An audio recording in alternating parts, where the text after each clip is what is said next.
Anybody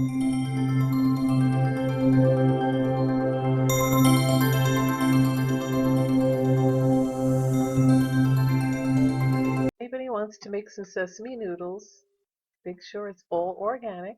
You get these egg white noodles or egg white with the coconut peanut sauce, sesame seed oil. These are all from Whole Foods 365. Simply Organic, also from Whole Foods, the ginger powder, or you can use some fresh ginger. You can grate it.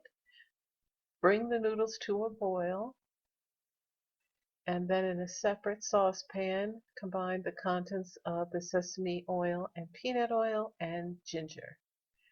And when it's ready, make sure they're soft enough, and then you drain them, rinse them, and then they're ready to be served. And that's, you don't need a lot of the sauce. And there it is. It makes 2 full bowls, and you can eat it cold as well.